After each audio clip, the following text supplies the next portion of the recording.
साल 2023 भारत के लिहाज से खासा अहम माना जा सकता है। जब हम एक और आज़ादी का अमृत महोत्सव मना रहे हैं तो आज भारत की जो पहचान है पूरी दुनिया में एक नेतृत्व करने वाले देश के तौर पे हुई है। चाहे G20 की बात करें या उसके बाद P20, आज पूरी दुनिया के जो संसद हैं और जो उनके अध्यक्ष और वहाँ के सांसद हैं लगातार भारत के साथ बैठकर उन वैश्विक मुद्दों की चर्चा कर रहे हैं जो पूरी दुनिया के लिए बहुत ज़रूरी है। और सभी खास मसलों पर बात करने के लिए हमारे साथ एक बेहद ही खास मेहमान मौजूद हैं।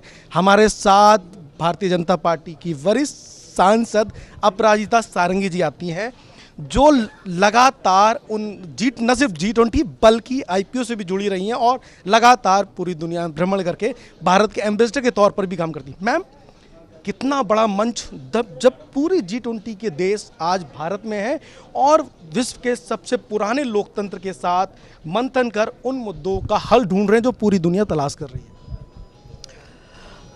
बहुत ही अहम मुद्दा आपने उठाया और आज देखिए G20 की जो मेज़बानी भारत ने की, मुझे लगता है सारे विश्व ने देखा और आदरणीय प्रधानमंत्री श्री नरेंद्र मोदी जी के नेतृत्व में सारे देशों के प्रतिनिधि आए हमारे भारत और सबने तारीफ़ों के पुल बांधे, मेज़बानी की पुल बांधी और जिस तरह से पूरी व्यवस्था की गई थी उसकी प्रशंसा की।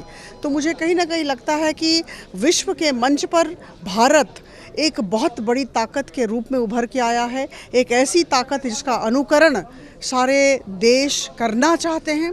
और इसी के संदर्भ में मैं पार्लियामेंट 20 की बात करूंगी। One earth, one family, one future, ये हमारा स्लोगन G20 का भारत देश में रहा है। एक पृथ्वी, एक परिवार और एक भविष्य, हम सब एक भविष्य की तरफ देख रहे हैं और वह एक सुनहरा भविष्य है और हम सब मिलकर हाथ पकड़कर, एक दूसरे का हाथ पकड़कर उस भविष्य की तरफ बढ़ रहे हैं। और इसी संदर्भ में पार्लियामेंट 20 की आयोजन किया गया। आदरणीय ओम बिरला साहब ने इसका नेतृत्व किया और विभिन्न देशों के जो पार्लियामेंट के हेड्स हैं, स्पीकर्स हैं, वो आए थे और उनके साथ साथ बहुत सारे सांसद आए थे। और हमारे देश की जो सभ्यता है, की जो संस्कृति है, हमारे देश के लोग हैं, हमारे देश के जो रंग हैं, इन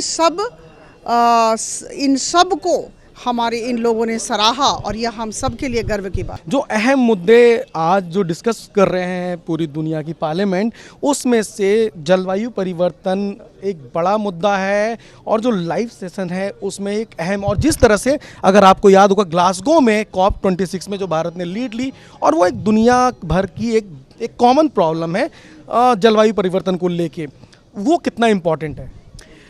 मेरी खुशकिस्मती थी कि मैं भारत के संसद की डेलीगेशन के सदस्य के रूप में आई थी।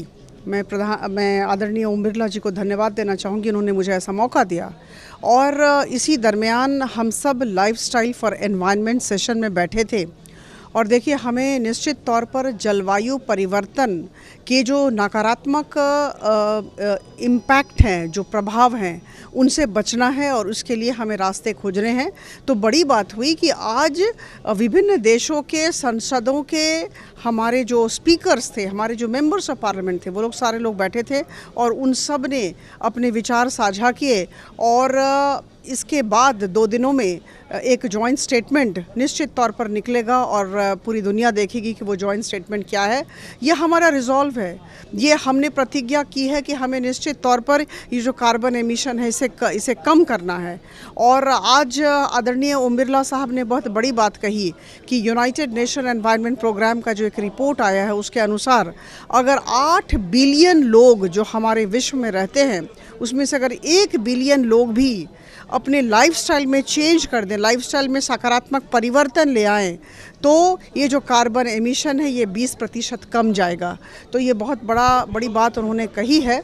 और मुझे लगता है कि ये जो आज जो विचार साझा किए गए, बहुत सारी बातें निकल कर आई, प्रस्ताव आए, किस दिशा में हम काम करें, कैसे मिलकर काम करें, तो कहीं ना कहीं ऐसा लगता है कि इसका बहुत अच्छा इम्पैक्ट पड़ेगा। तो ये थी वरिष्ठ सांसद अपराजिता सारंगी, जिनका साफ तौर पर मानना है कि आज भारत नेतृत्व की क्षमता के साथ न सिर्फ उन विषयों को एड्रेस कर रहा है जिसको पूरी दुनिया में आज स्वीकार किया जा रहा है। और G20 के बाद P20 के वो मुद्दे खासे अहम माने जा सकते हैं जो इन पूरे 3 दिनों के दौरान जो मंथन होगा और जो उसका टेक अवे जाएगा उसका भी खासा अहम निर्णय और निष्कर्ष माना जा सकता है। कुल मिलाकर कहा जाए तो P20 का जो ये पूरा ये सम्मेलन है उसमें जो मुद्दे हैं उसका जो परिणाम है बहुत दूर तक देखा जा सकता है। कैमरामैन अतुल के साथ अमरेंद्र गुप्ता, संसद टीवी, यशोभूमि, दिल्ली।